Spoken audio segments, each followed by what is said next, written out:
Garden Basics with Farmer Fred is brought to you by Smart Pots, the original lightweight, long-lasting fabric plant container. It's made in the USA. Visit smartpots.com/Fred for more information and a special discount. That's smartpots.com/Fred. Welcome to the Garden Basics with Farmer Fred podcast. If you're just a beginning gardener or you want good gardening information, well, you've come to the right spot. In this episode, we dive deep into the concept of the wildland-urban interface, the WUI. It's a critical area where developed residential areas intersect with undeveloped wildland vegetation, and that's often a hotspot for wildfires and destructive home losses. With a staggering amount of housing units situated in fire-prone zones, particularly in states like California, understanding how to protect our homes becomes essential. We talk with Kevin Marini. He's a University of California Cooperative Extension Advisor who specializes in landscaping strategies to enhance fire safety.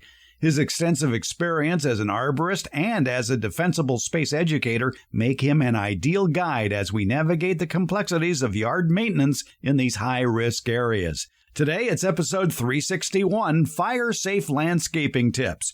We're podcasting from Barking Dog Studios here in the beautiful Abutilon jungle in suburban Purgatory. It's the Garden Basics with Farmer Fred podcast, brought to you today by Smart Pots and Dave Wilson Nursery. Let's go. Are you familiar with the wildland-urban interface? It's the area where houses meet or intermingle with undeveloped wildland vegetation.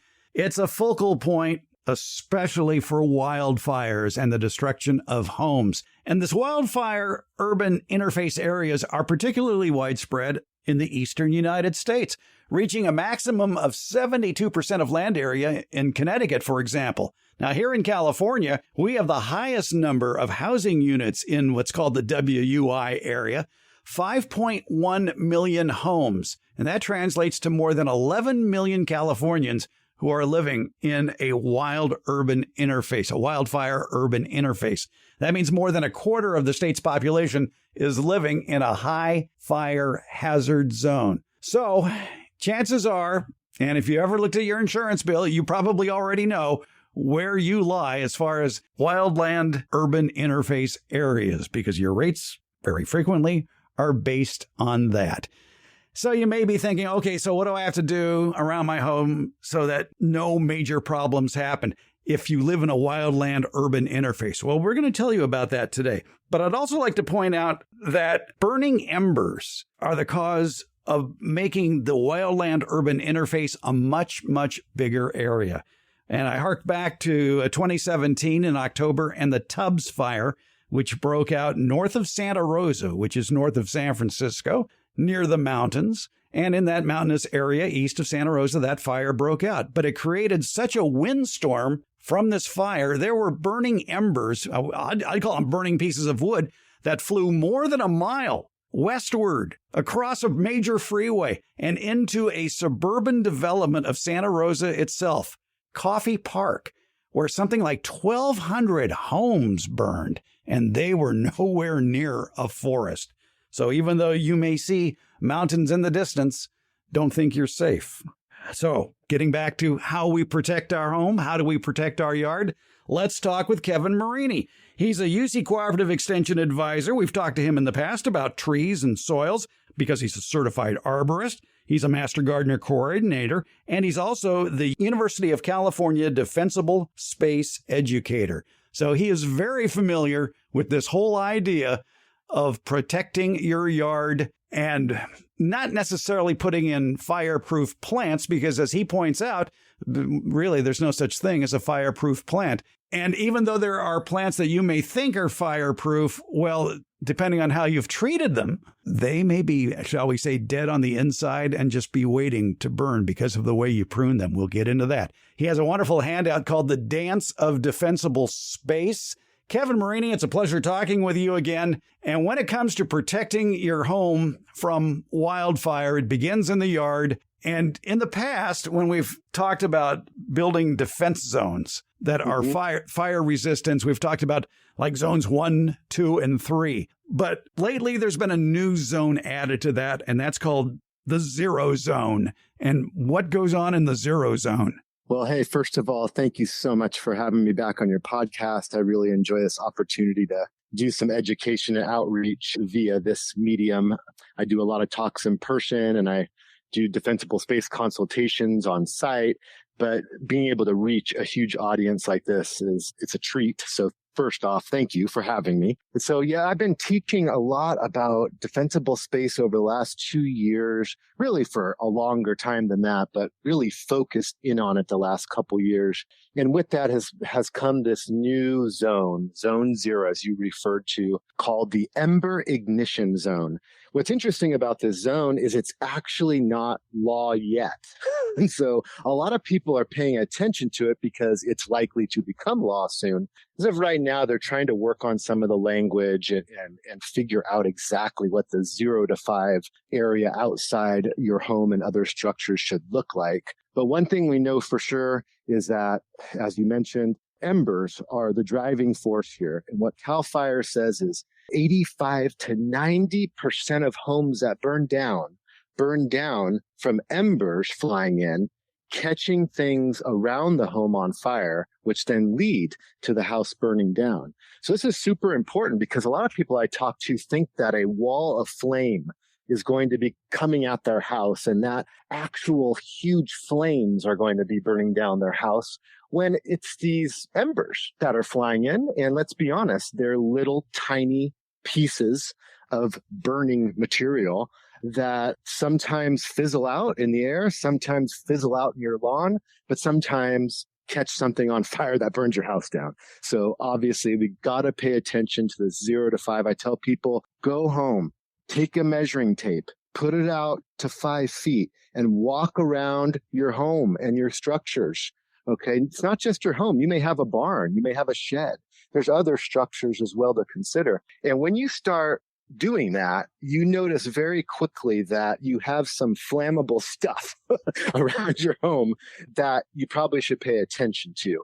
So yes, I believe that's a great place to start.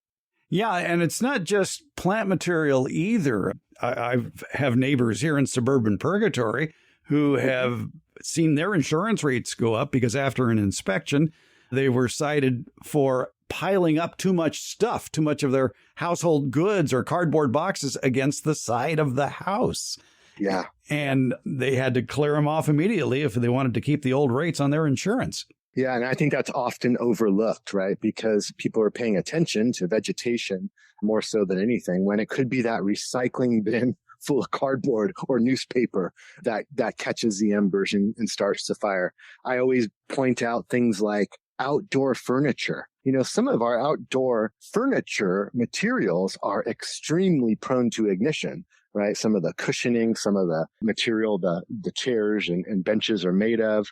And also, I always think about this as a father is, you know, we used to have a play structure for our children right outside the house because you want it close by so you can look out the window and watch your kids. Well, a lot of those play structures are bone dry, right? So I think you just bring home a very important point. That 0 to 5, that Ember Ignition Zone is anything that's flammable, whether it's a plant, a piece of furniture, or cardboard or newspaper, believe it or not. I know we're going to talk a lot about plants here, but think of the things you can't see that are flammable around your house. Like if you haven't cleaned out your gutters, it could be filled with tree debris. That could start a fire. It could be poorly vented homes where the vents are too big and can allow those embers to fly into the attic, for example. So there's a lot of checking on that you have to do on the house itself. But in the yard itself, that 0 zone also means not even 5 feet of mulch on the ground. Yeah, that's hard to take, especially for people like you and I who love mulch. Well, we should say wooden mulch, like bark mulch. I would think 5 feet of gravel would be okay. Well, yeah, I think if CAL FIRE could write the book, they would love to see, 5 feet of rock around every structure. But of course, that's not reality for a lot of folks. Now, we have to remember that we find ourselves in this situation because for 40, 50 years, the very foundation, pun intended, foundation of landscape design was to put foundation plantings all around our house, right? So we have, in a sense, grown up here in the state of California with shrubbery all around our homes. And so this isn't an easy fix for a lot of folks. A lot of people, I talked to a woman who had 60-year-old beautiful camellias all around her home that the insurance company was asking to remove. So in a lot of cases, there's emotional problems when it comes to getting rid of beautiful shrubs and trees, sometimes maybe with sentimental value, for example. But it's also the aesthetic appeal. It's hiding the area around your home, giving people privacy. I grew up with juniper shrubs all around my childhood home. We would pick those juniper berries and have wars in our neighborhood. And now I think back, that was the most fire hazard situation, right? Just the most flammable shrub that we pretty much know of all around surrounding a home. And so we find ourselves in a unique situation now where things that we used to value, such as those foundation plantings, now have to be rethought and potentially completely removed. And especially the dead material that some plants can produce. And that's not just in that zero zone, the 0 to 5 foot area, but in the next zone, which goes from 5 to 30 feet. There's a lot of plants that may look green on the outside, but inside they may be very dead. Oh yeah. And this is one of the difficult things that I see all the time in our mainstream kind of landscape maintenance world. There is a lot of hedging and shearing of plants. And I don't mean like plants that you normally think of as hedges, like the boxwood hedge, right? Now that is kind of okay to hedge because they do pretty well in that situation. But in this day and age, a lot of landscape maintenance folks hedge and shear everything. And so you end up creating plants that aren't resilient to fire whatsoever. When you open them up beyond that little surface green area, you end up with dead material in the middle. I call them ember catchers. And I say that because if the plant was pruned naturally or allowed to grow to its natural form, it would not be an ember catcher, right? So this is a specific type of pruning that is leading to more of a fire hazard rather than fire safety. And so, yeah, I think looking at anything that is hedged and sheared on your property and really putting your hands in there and pulling it apart and peering in there and seeing what's going on in there will be really important for everybody to understand, because as those embers come flying in, that's just the perfect spot for them to land. Explain, when people hear the term fire ladders, what does that refer to? Fire ladders generally refer to vertical fire ladders, which is where you have, say, an herbaceous perennial underneath a medium-sized shrub, underneath a small tree, underneath a really large tree. And like I said, our landscape design for decades has been to layer plants and to get different textures and a different feel for our landscapes where you have these different sized plants and different colored foliage. That's been the plan. And now that's coming back to bite us, because those ladders allow embers to catch that small plant on fire and that flame to go quickly up into larger plants and eventually up into trees. When we get fire into trees, we have problems, because that's where you get even more ember cast.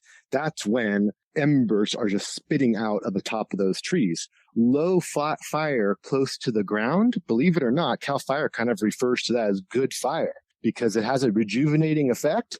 And as long as it's not getting up into the canopies of trees, then we don't have a lot of ember casts going on. So that's the main fire ladder, is that vertical path up into trees. However, there's another path that we have to be really aware of, and that is more of a horizontal path, a continuous line of vegetation. And so a lot of folks will, on the sides of their driveways, for example, have a whole line of continuous vegetation stretching, 50 yards, for example. Well, what happens is all it takes is those embers to get into one area and start a fire, and then it has a path all the way to your house or again to other vertical fire ladders. So it's not just those ladders that lead the fire up into trees. It's also the continuous vegetation without spacing in between that lead to that path of fire. And gardeners, if there is one disease most gardeners have, it's plantitis, where they must plant something. I'll find room for it, don't worry. And exactly. In 5 years or less, they have a jungle. And gardeners don't like to move because, heck, they've developed that property with so many plants. It's their haven, and they're living in a jungle. And that jungle, unfortunately, now, if it's in that 5 foot to 30 foot zone, is a fire trap. Yeah. So the 5 foot to 30 foot zone, which, the traditional defensible space zones are zone 1, 5 to 30, and zone 2, 30 to 100. And now, of course, we have this zone 0. That's the 0 to 5. So the 5 to 30 is commonly called the lean, clean, and green zone. And so this is where things immediately get funny, because here, as I'm representing the Master Gardener program, during the drought years, our messaging was what? It was remove those lawns, put in drought tolerant plants, use a ton of mulch, right? Right. And now that messaging is basically the opposite, right? We've had to say, look, due to fire, having a little bit of irrigated turf around your home is a nice buffer for those embers coming in. Right. So have a little bit. We now have many, many different types of sods and grasses that are more drought tolerant than the sods of the past. And so there's better options as far as drought tolerance goes, or water efficiency, let's say. But, now we're saying, leave a little bit of lawn around your home for fire protection. And the mulch thing is very difficult because mulch has so many benefits. And we don't want to tell people not to use mulch. What we want to tell people is use it wisely, right? So depending on where you live, what fire zone you're in, and kind of what your defensible space situation is, you may be able to use a lot of it. You may only be able to use a little bit.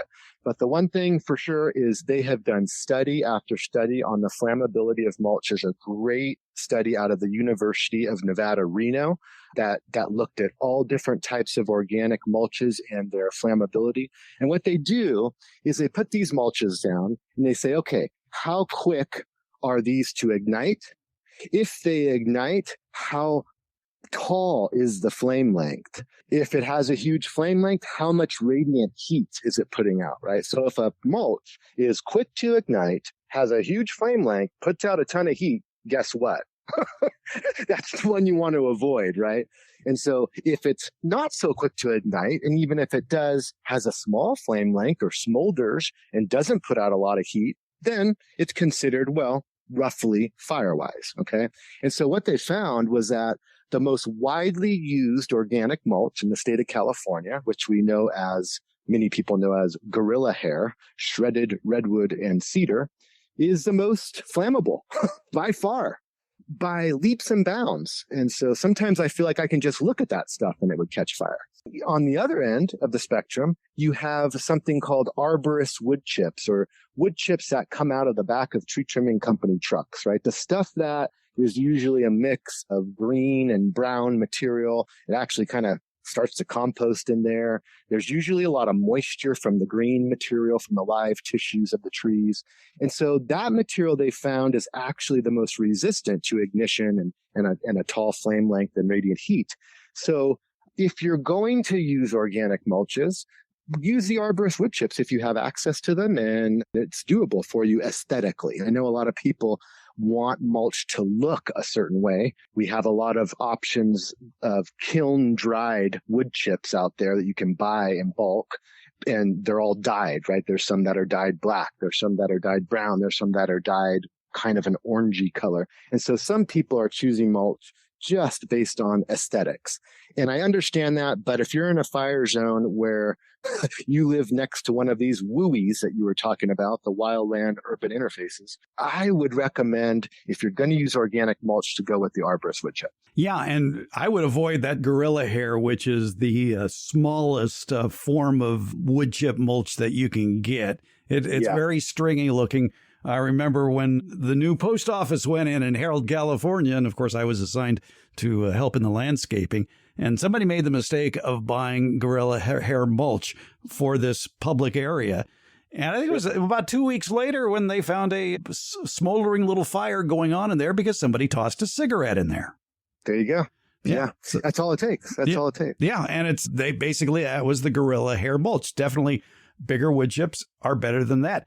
I noticed in that University of Nevada, Reno study of the flammability of mulches, I would definitely not use shredded rubber or pine needles for mulch. That has the highest rate of temperature, rate of spread, and flame height. Yeah, and a lot of that rubber mulch is used around play structures, right? So to kind of protect kids if they fall off play structure. So not only is the play structure itself prone to being kind of dry and made of wood and being able to ignite, but you also have this mulch that's used a lot around them that is extremely flammable. And when it does get going, burns very, very hot.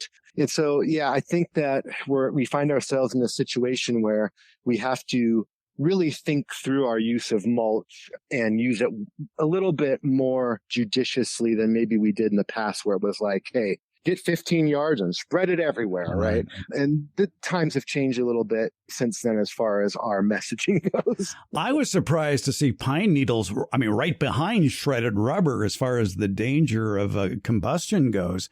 So, yeah, avoid pine needles and also shredded western red cedar. Yeah.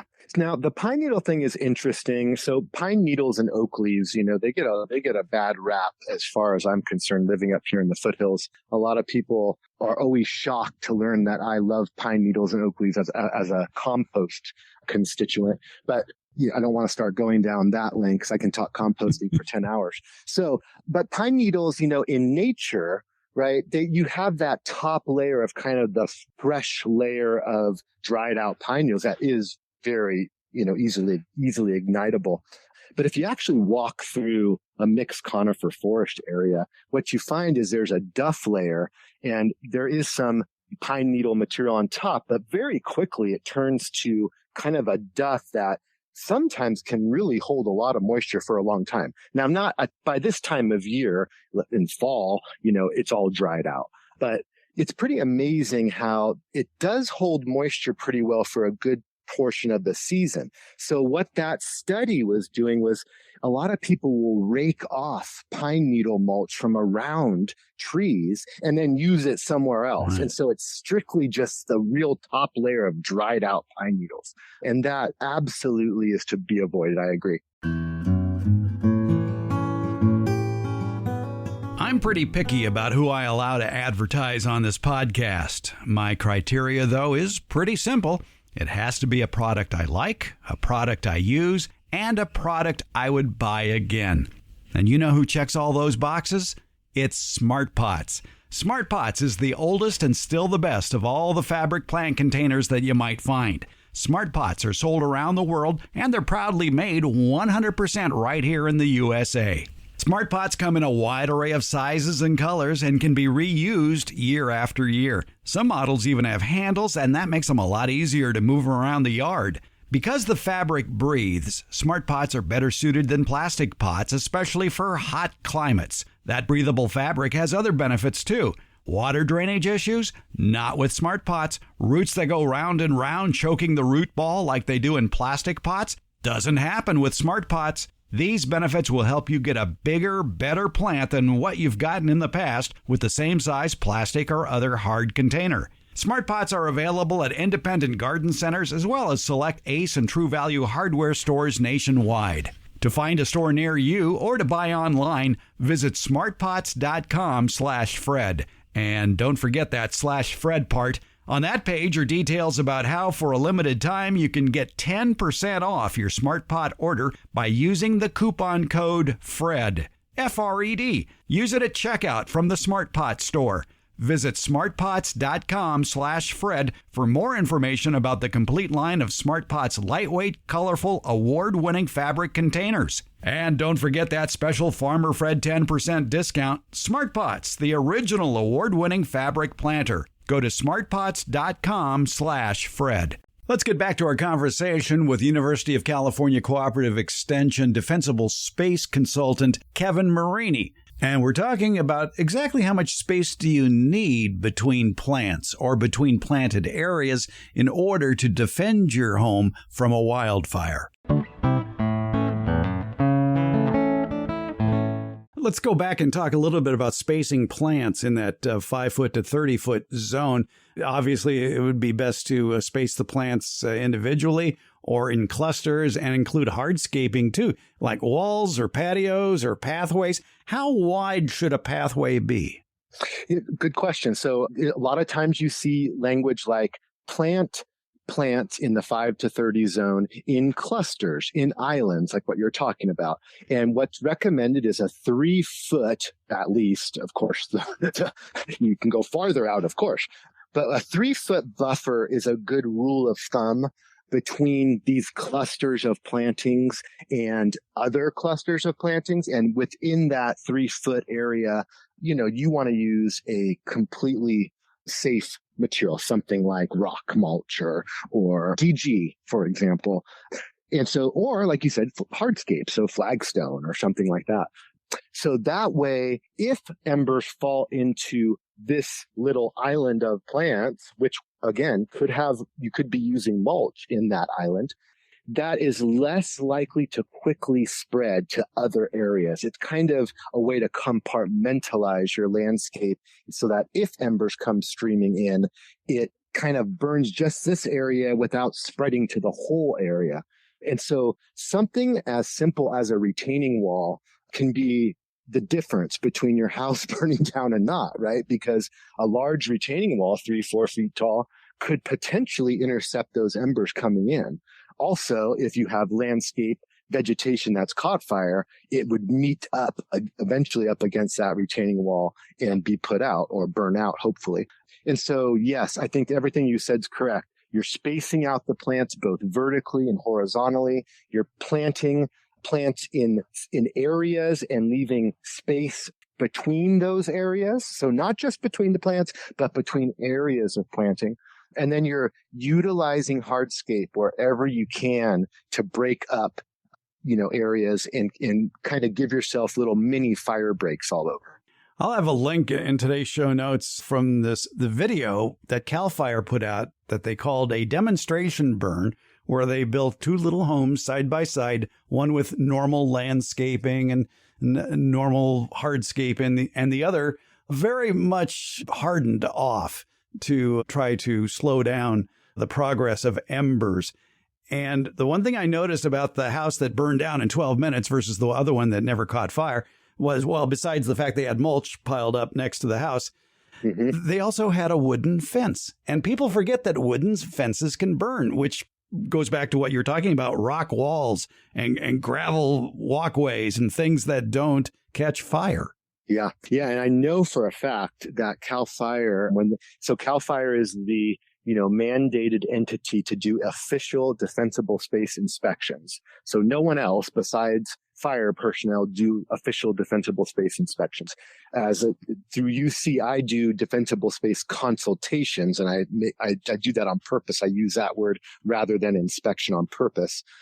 And so that's an important resource for people, but yeah, I think that they would love to see all wood fences that are close to homes or that lead to structures swapped out for, ornamental iron would probably be ideal, but some sort of other fencing type that won't catch fire and lead the fire along the fence to a potential structure or another area that isn't hardened, right? Yeah, this is great information if you're buying a new home somewhere in that wildland interface urban area and there's nothing there, and you can get the hardscaping in first and then plant accordingly.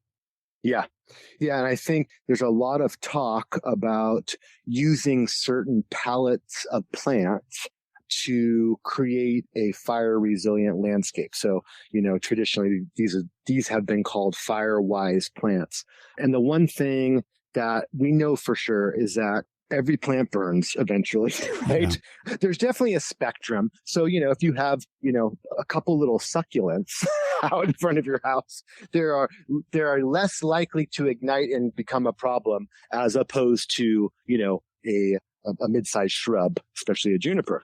So there's definitely a spectrum, but the idea that you swap out all of the plants in your landscape with, quote, fire-wise plants is really just a myth. I mean, that is not something that anyone in the fire world is recommending, because it's not the species itself. It's how it's maintained and then how you organize your landscape that either gives it some resilience or makes it a hazard. I love how lavender is on almost every fire-wise plant list, right? When you go buy a 1 gallon lavender at the nursery, yeah, it's pretty fire-wise. It's nice and lush. There's no dead stuff in it. You can imagine embers being, thrown at it and it not igniting. And so, yeah, sure. A 1 gallon lavender, when you plant it, the first season is fire-wise. But we all know, well, maybe not we all, I guess I'm talking about gardeners know, that soon lavender grows and gets woody and starts accumulating dead stuff, right? And I've seen some plants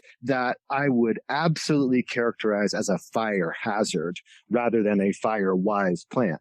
And so, again, that illustrates that this isn't about the species itself. It's about, well, how is it going to be maintained? And is it going to be under, something or near something where it leads to this path of fire? We talked about clustering plants and spacing plants. And I would think that when you put in larger plants, the shrubs and the trees, I wouldn't go for the minimum space that they recommend. If they say a tree has a 30-foot spread, you would definitely want to plant the next tree over, if it's the same variety, more than 15 or 20 feet away, because you want that space between the plants so that it isn't tree touching roof. Yeah, that's a really great point, because, of course, people usually abide by the spacing that they see on, the plant label, or they read it in the book, or they read online. And it may be different depending on where you live and how your defensible space zones are organized and all of that stuff. And so you're totally right. There has to be additional thought, or at least consideration. At this spacing, I'm going to have these branches touching each other eventually, and I need to have them farther apart than that. So the traditional spacing recommendations may not hold true for your landscape nowadays if you live in one of these WUIs, right? Yeah, I noticed that CAL FIRE even recommends that you keep your trees trimmed so that the closest branch of a tree has to be greater than 10 feet away from a chimney. Yes. Yeah. In fact, much of the defensible space zoning, so whether you're talking about a tree in the 5 to 30 or even in the 30 to 100, most defensible space recommendations say limb those trees up 10 feet. Okay. But here's the big caveat there. As an arborist, really, the language is limb trees 1/3 of their height or 10 feet, right? So if you have a 12-foot tree, you don't limb it up 10 feet, because then you'll end up with a little 2-foot tuft of vegetation at the top, and the tree will not like you for that. And so it's either 1/3 or 10 feet, depending on the size of the tree. And that's really important, because I've seen some folks really do some damage to trees, limbing them up a little bit too much when they're young. They don't like that very much at all. And so, yes, that's important to say that in both zones, you're looking at trees very carefully and making sure those limbs aren't on the ground or aren't touching each other. Now, beyond that zone we've just talked about, the 5 to 30, the lean, clean, green, we get to the next zone, 30 to 100. And the kind of mantra for that is reduced fuel zone. And so this is important, especially in areas that are more rural, where people may have an acre or two, or someone like me who has 7 acres. That area is your main interface with the wildland just beyond it. And so reducing the vegetation in that area is imperative to making sure that, again, you're not contributing to fire spread. If embers get in there and touch, and you haven't done any work, then you can actually, increase the number of embers that are coming out from that area, rather than getting that fire to decrease in its severity. So just to recap real quick: 0 to 5, Ember Ignition Zone; 5 to 30, lean, clean, and green; 30 to 100, reduced fuel zone. And everything we've talked about in a sense applies in all those zones depending on the situation. So I live in the foothills, and guess what? I live on a hill. So my property slopes down. So fire, we know, runs uphill pretty darn fast. So the downhill side of my home, in a sense, is even more important or a higher priority than other sides of my home because it slopes down to a road. Roads are notorious for starting fires, and that fire can rip up to my home very quickly if I haven't done the work. So what is your first line of defense? My first line of defense is an irrigated area where I have fruit trees, if you will. So I have a lower pasture that's up from the road that dries down. But of course, the trees are limbed up.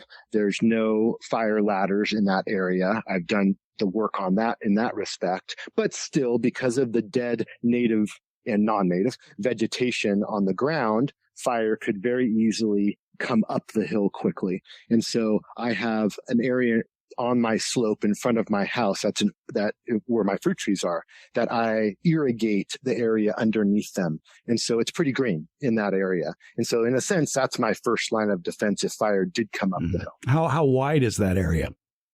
Oh, probably about 25 feet Okay. and probably, 30 yards. I mean, it's a pretty big area. And I did that on purpose, of course, to really make sure I have a fire barrier there, or at least a buffer. When we lived in the country, and even though it was, pasture land, not too far in the distance, a quarter mile away, was a square mile of eucalyptus trees that were put in around 1910 or so as a get-rich-quick scheme by someone thinking that it would make for great furniture that's very malleable, and it turned out this particular eucalyptus variety was rather brittle, so the trees just remained. So we were always looking at that, knowing that the Delta breezes blew in towards us from that grove. So we were always thinking about, okay, how do we intercept the embers? And one of the plans was to put sprinklers on the roof. Okay, what are you going to do? How are you going to run it if the electricity goes out? Because that's what usually happens first in the country. So we were on a well. And so the first thing I did was make it a triple throw switch out there where I could switch off the electricity to the pump and then pull it down so I could hook up a generator to it. So at least we'd have water going. Yeah. And at least keep things irrigated, turn on the sprinklers. Does a swimming pool play a part in this? Sure. I think ponds, up in Placer County here, we have a lot of ponds on people's properties and pools. And that does play into it because the ability to pump out of a swimming pool, and potentially put a small fire out would be huge if needed. And I know this sounds a little dreary, but in worst case scenario, if you're inundated by fire, at least having a pool to jump into may save your life. Yeah, right? Yeah. There's been some real kind of horror stories I know about that where people haven't survived, but there's been plenty of stories where people have too. So I know for a fact that insurance companies look at that and give you a little nod if you have some sort of a body of water nearby. So yeah, I think that helps for sure. And I think, CAL FIRE I specifically talked to representatives from CAL FIRE about this. They don't really, encourage this whole roof sprinkler thing, which in a way I could see people saying, why not? Why wouldn't you want a roof sprinkler system if, you live in a high severity fire zone? And like you say, there's an electricity issue if you're on a well. Yeah. And if you're actually on city water, they don't really want people evacuating, leaving water on, potentially messing with their ability to get water and have the pressure they need to put out the fires. So I think that in general, there may be some situations like you talked about. You have a generator situation where you could have some roof sprinklers, but it's not really highly encouraged over being prepared as far as defensible space and having that sort of just passive resilience set up. I have some pretty smart friends who are in the nursery business, and some of my friends own a wholesale nursery. And they grow citrus trees. But where they're growing their citrus trees is in this canyon that is prone to wildfires on either side. They've escaped it. so far. And one of the reasons they've escaped it is they had access to a creek. And they cleared off enough of an area and put in a new road to their property that was wide enough for 2 fire engines to pass each other. And down at the base where the creek was, they installed equipment so the fire trucks could resupply their trucks with water. Wow. How interesting. And so that's one of the first places the fire department will defend is where they get their source of water. Yeah. And I'm actually glad you brought that up because it reminded me of something I do not want to forget to mention, which is the first thing I always bring up if I'm giving any type of a presentation to a Firewise community or a community group. And that is the ingress egress, right? Mm-hmm. The way in and out of your property, of your neighborhood. We've seen some, really disturbing images during the campfire, right? Of people trying to get out and flames all around. So in many places, especially in more rural areas, my neighborhood, I have one way out. If the fire's coming up that road, I'm going out on foot in a different direction. Wow. Right? Yeah. So I think this is super important for people to be thinking about. And I would say that even if you're in a suburban neighborhood, we saw what happened during the Tubbs fire that you had mentioned earlier on.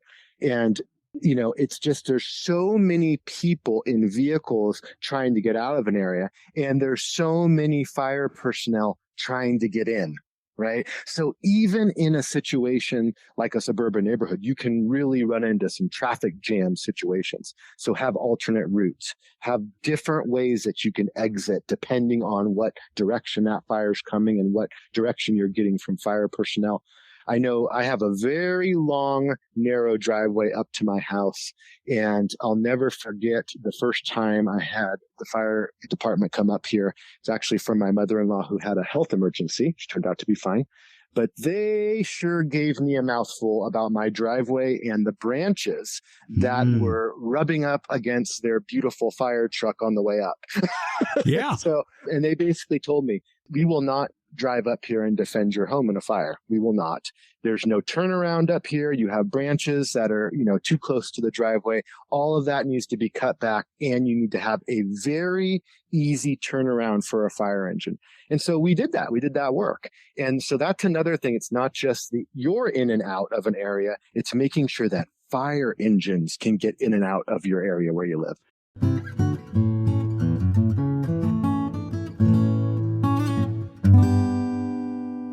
Fall is in the air, the perfect season for planting and planning. And if you're planning to buy and grow some fruit trees this fall and winter, you need to check out the home garden page at davewilson.com.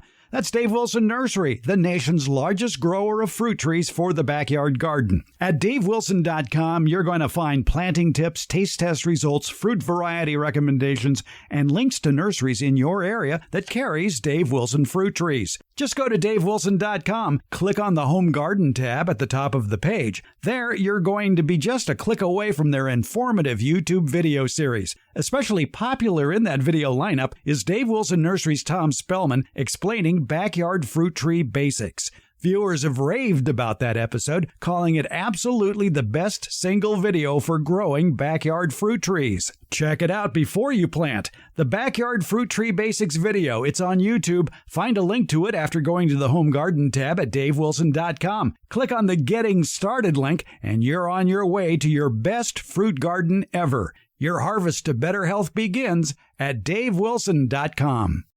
Let's get back to our conversation with Kevin Marini, University of California Defensible Space Consultant. He has tips for protecting your home from wildfires by adjusting your landscaping. And here's one nifty piece of landscaping that does look nice from a distance, but actually could be a death trap.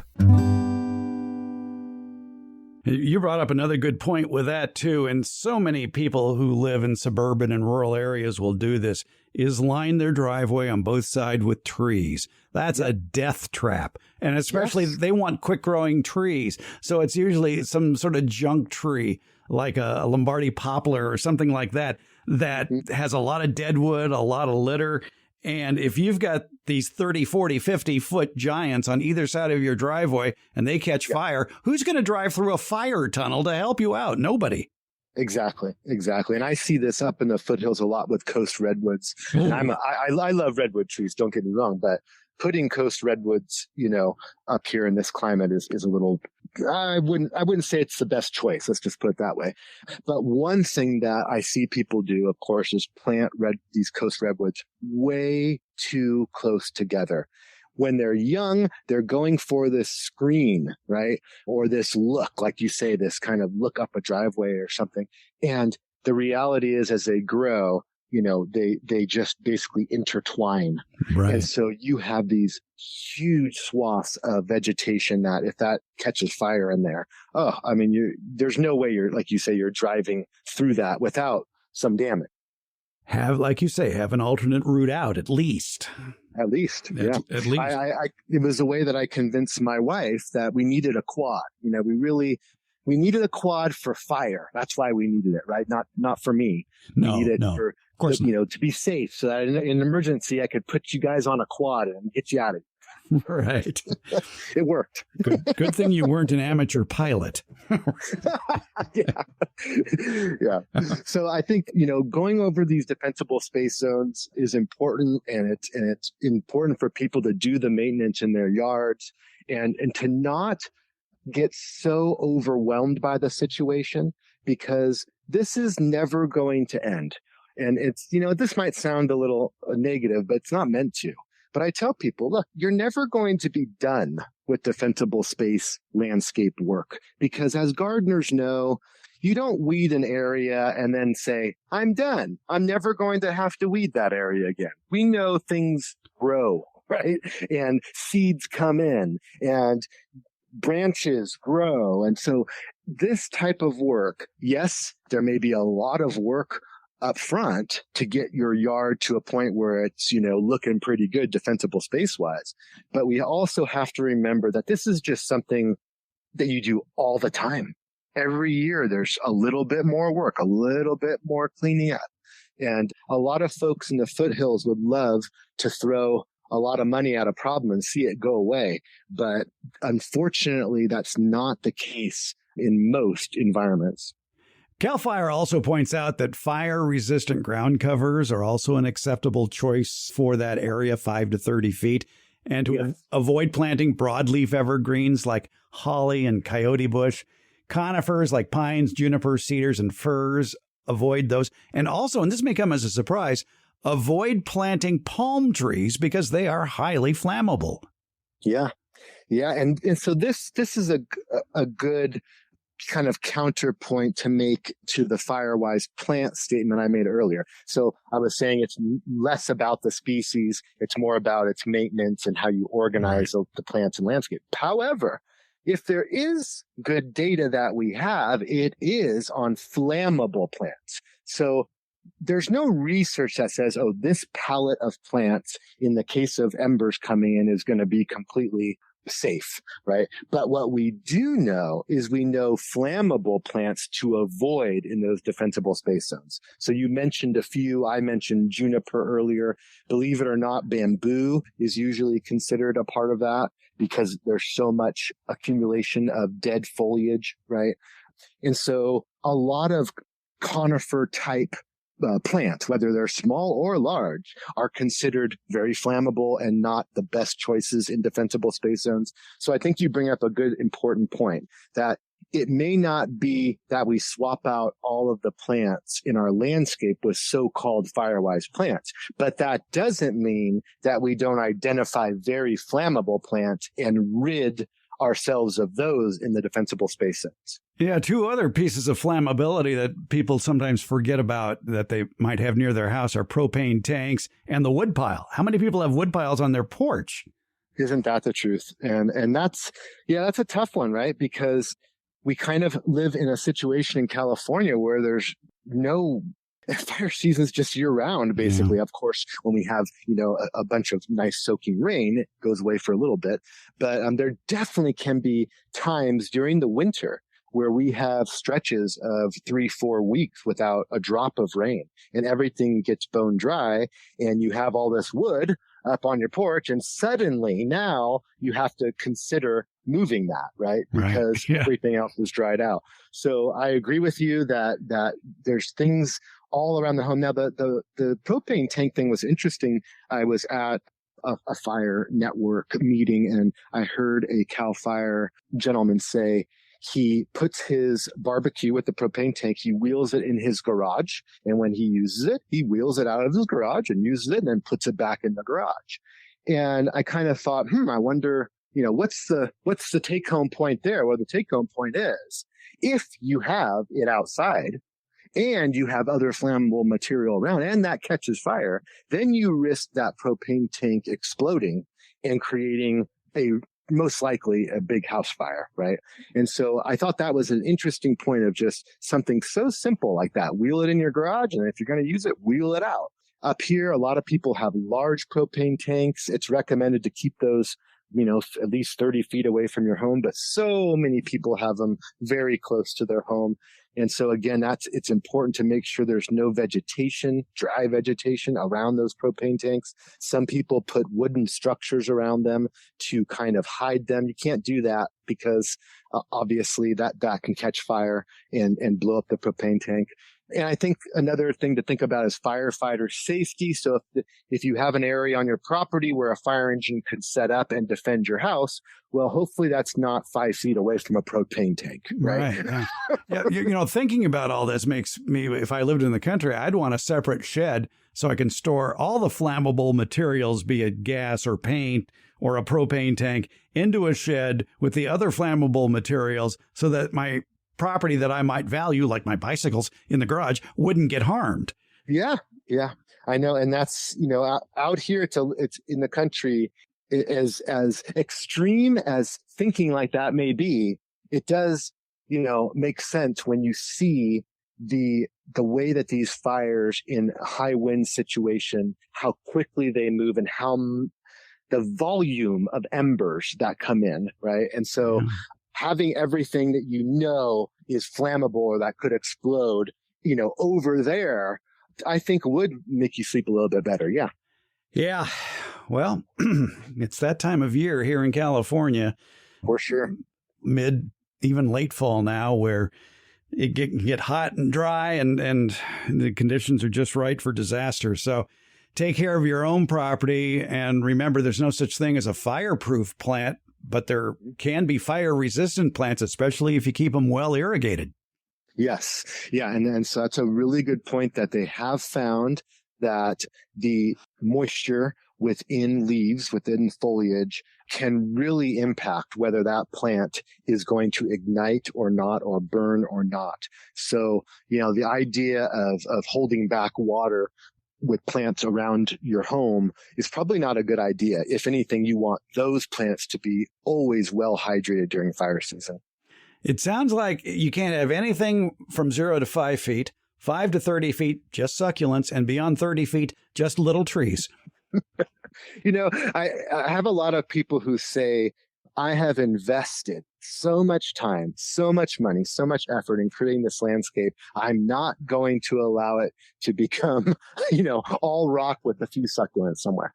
And my response is usually it doesn't have to be that way. Okay. Because if you really look at some models of defensible space. So there's a great Marin County has an amazing fire program doing homeowner education and outreach.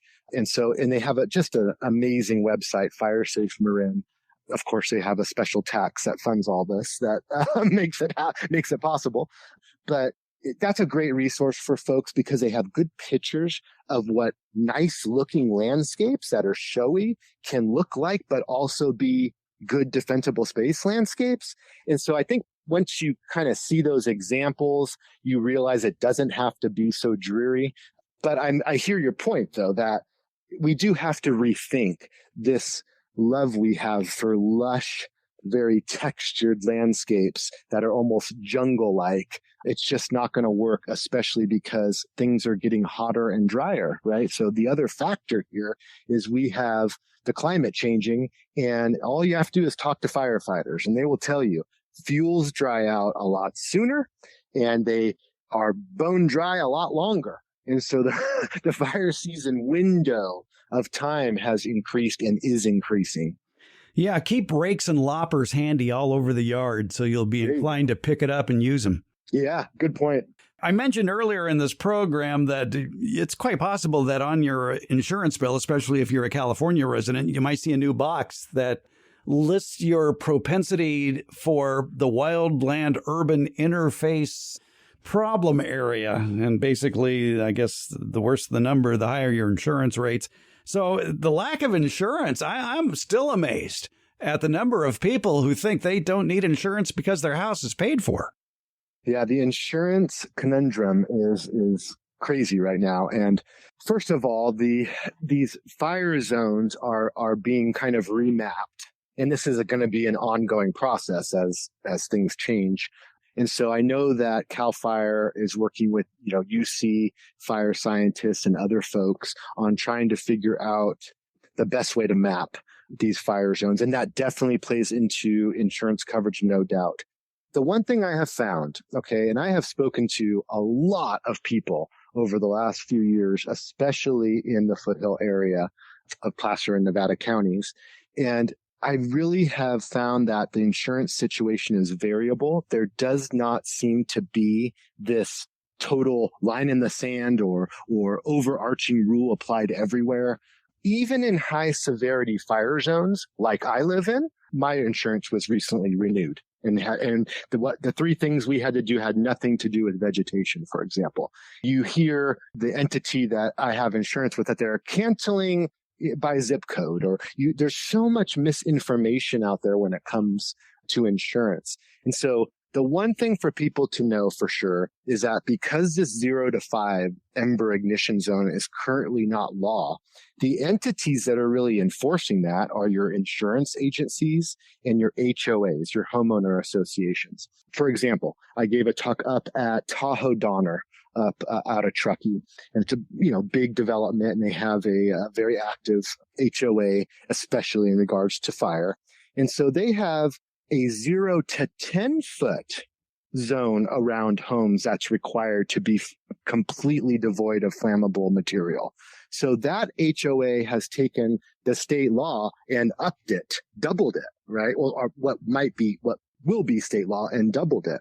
And so many people are facing this Ember Ignition Zone through their HOA interface or through an interface with an insurance agency that says, unless that's clear, we can't insure you. In fact, there are new certifications that some insurance companies are using where they have people come out, they send people out and certify that your house is, a defensible space compliant landscape where that 0 to 5 is clear. And that's how you get insurance. There are new companies that have popped up that will come and spray retardant around your home. They do it, annually or biannually, and that can lead to being insured or getting discounts on insurance.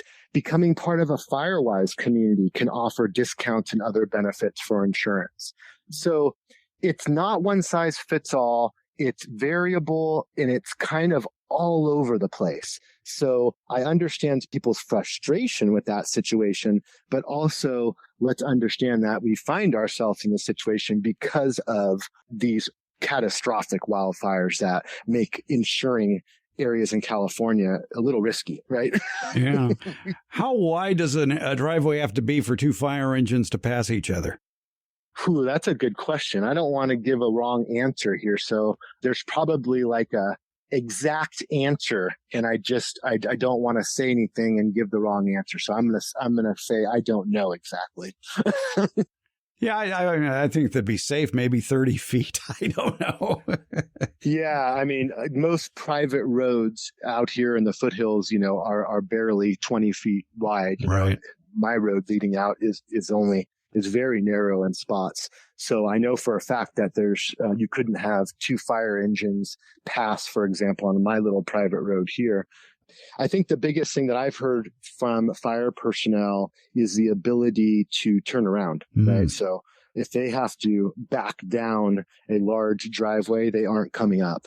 And it's important to also recognize that the whole original meaning behind the term defensible space was really not about your home or landscape. It was more about having a space where firefighters can defend your home. The original kind of term was like, hey, make sure you have defensible space, meaning make sure you have a way for a big fire engine to come up to hang out there and actually defend your home.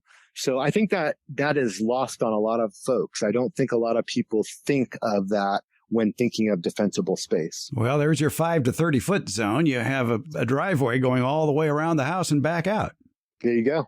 There you go. And I've seen that. I've seen people in Loomis and Newcastle, have a driveway that comes up and they literally add a huge a huge circle to their driveway. So a fire engine could completely circle their property and defend their property from all different aspects. Right. It was either the fire department that complained or the UPS driver. Well, good point. Yeah. Yeah. UPS trucks are pretty tall too. They definitely have given me an earful about those tree branches as well. All right. For more information about defensible space, we're going to have all sorts of links in today's show notes that go throughout many states to discuss safety in wildfires and fire-resistant landscaping. So be sure to check the show notes for all these links for more information. Is there a good link for people to get to for lists of recommended plants? I realize all gardening is local and every state or wildfire area is going to have a different list of plants, but is there some starting points? Well, I think there's 2 that I'll mention. So number 1, I mentioned Fire Marin, that website. Even though I recognize that not all those plants will work in all zones in California, at least they give you a good representation of plants that have some fire resistance. Okay. So that's a good website, and they have pictures. Having just plant lists that are just all text just don't do it for a lot of people, right? Not in the 21st century. Yeah, you need those pictures. And I'll also plug the California Native Plant Society. So, it is pretty well known that native plants generally, not all of them, of course, but they generally have co-evolved with fire, especially here in California. And so many of them offer some characteristics that lend themselves to fire resilience. So the California Native Plants Society also has some lists of native plants to at least consider if you're swapping out plants. Those 2, I think, would be the best. And like I said, the most important thing is looking at your landscape and looking at how you can create space and how you can maintain certain plants for fire safety. And so Master Gardener programs are great resources for folks. They can call up the Master Gardener hotline, or in many counties, they can shoot a question over email, and they can get some pruning advice. They can get some plant advice. And so I would say I gave you 3 resources. Those would be where I would go to first. I think those are great resources, and I'm glad the University of California has spent more money over the last 10 years on hiring more people like you to do your job of talking about defensible space. Yes, absolutely. They've invested heavily. We have a UC A&R, University of California Ag and Natural Resources, UC A&R fire team, which is spread up and down the state. We have a local fire scientist expert in our office in Placer County. Her name is Katie Lowe. And so she's doing research right now out in the forest, believe it or not, on using goats for vegetation management out in forested areas, for example. And she does a lot of home hardening education and outreach locally. And so I had mentioned that my focus was more on plants and landscape. Well, we do have experts in the home hardening realm as well. All right. Kevin Marini is with the UC Cooperative Extension. He's Master Gardener Advisor. He's certified arborist and a UC Defensible Space Educator. Kevin, thanks for your time. Thanks for all the great tips. No problem. Really enjoyed it. Great talking with you again.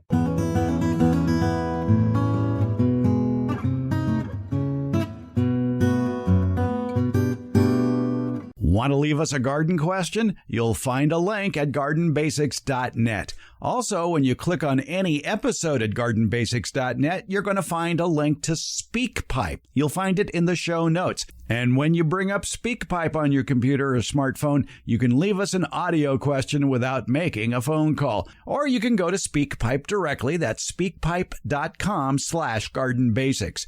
You want to call or text us? We have that number posted at gardenbasics.net. It's 916-292-8964, 916-292-8964. Email? Sure, we like email. Send it along with your pictures to fred@farmerfred.com. Or again, go to gardenbasics.net and get that link. And if you send us a question, be sure to tell us where you're gardening, because all gardening is local. Find it all at gardenbasics.net.